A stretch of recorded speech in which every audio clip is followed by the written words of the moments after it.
Okay, to thread the top thread, we'll make sure your clutch, the hand wheel, is back into working position. Bring your thread from the spool holder back here. Goes through this first hook.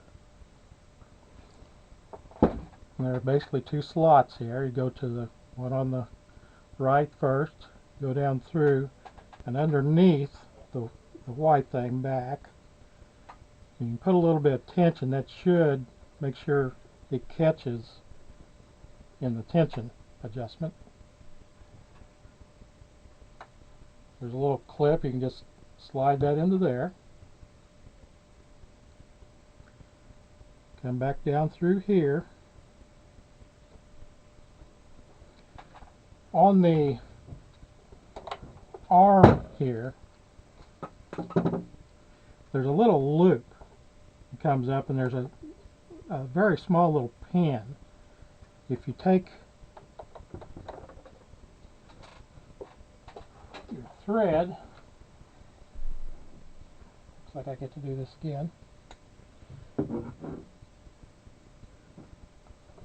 through the hook, down through the bottom, under the white part there, back up through this metal loop here. There's more technical names for it. Try this again. If you go behind that little arm that's sticking out and pull back towards the front, it ends up in a little loop here on the front. Now then, when you get ready to thread the needle, you make sure you got a good crisp edge on it, and usually wet it so it's small. In the needle, there's actually a groove in the hole. Now this is the needle the grandma had in here, and it's got a really small hole and it's hard for me to see. But anyway, there's in the front of the needle here towards you, there's a groove, and it goes down through the hole. One technique is that you can take the thread and kind of get it in that groove, and that'll guide you down to the hole. And you can go with a little luck, you'll get through that.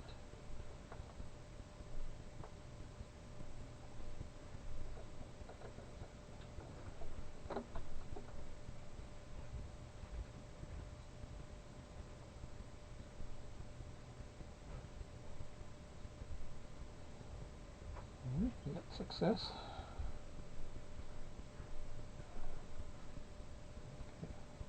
So that's threaded. There's a lever here on the black one. It's the lever for the pressure foot. Okay. And I put it down and made it a little bit easier for me to get to the hole. And put it back up for a second. I'm going to put the top thread, there's a little groove here in this foot, put it through there. Now, I'm going to put that pressure foot down for a moment. And by hand, towards me, about everything you want to do where you're moving the machine, most time you want to keep moving the hand wheel forward, top towards you on the hand wheel down here. So I'm going to, by hand, take a needle, let it go down in. And you can't see it there, I'm sure, but it has grabbed the thread on the bottom. We'll put the pressure foot back up. Use a pair of scissors or something if you bring them through.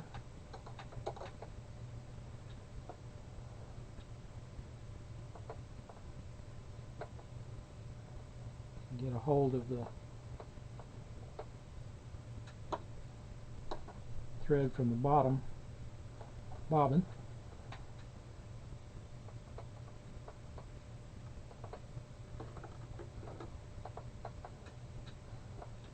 Pull them to the back. When you're starting off, you want a couple of inches back here to the back. And if you got a free hand or free finger, when your first stitch, if you hold that down, that'll help set the tension on that. So now the bottom bobbin is threaded up and through. We've got the top threaded. Okay. This is the tension setting. What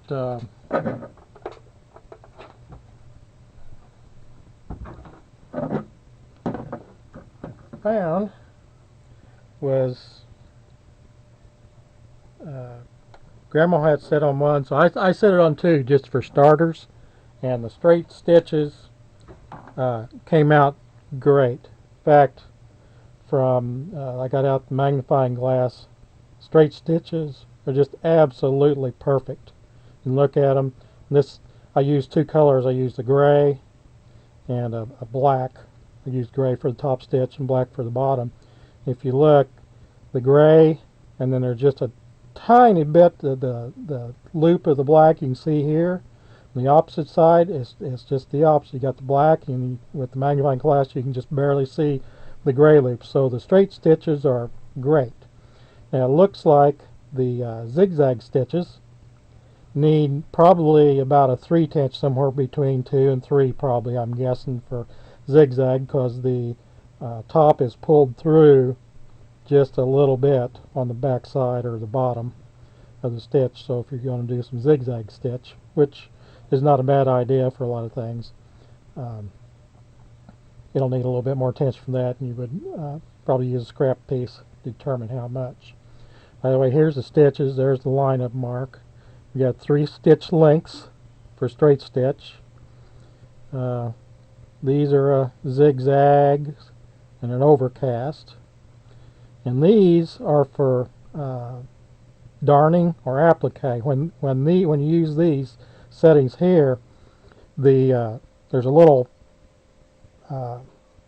toothed feed, I think it's called a feed dog down here, that is what goes up and down, back and forth, and that's what moves the cloth through while you're sewing. Well, if you put it on one of these settings, it takes that out of action, and then you can move the cloth by hand. And that's really the only time you want to move the cloth by hand, is if you're doing darning or some kind of applique stitch or something on it. I think you can also do buttonholes with it, and that has something to do with these stitches here on it too. But other than that, whenever you're sewing, you let the machine pull the material through. You don't push it or pull on it, just let it go to speed.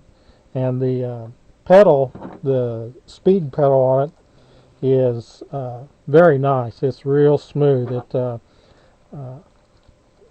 other sewing machines I got, seems like you push down on the pedal and then it kind of takes off, and then you got to back off on it to control speed. This one, it works real smooth. It comes up real slow and starts. Okay. Well, I've got this in this, before I show you sewing on it, I'll pull this up. Show you. This little arm here is what puts that pressure foot up and down. Okay.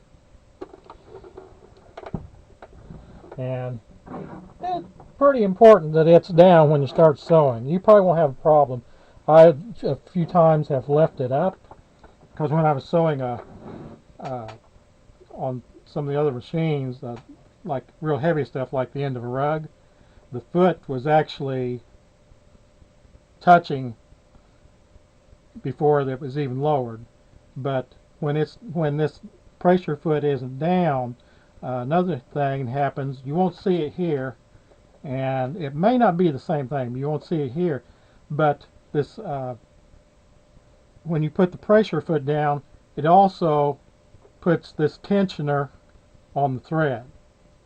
Then when you put the pressure foot up, it lets the tension off the thread here. So if you start sewing on something and don't have that down, there won't be any tension here, and you pretty much end up with a ball of thread probably on the bottom side of your sewing. And if you do it a few times, it'll help you start remembering.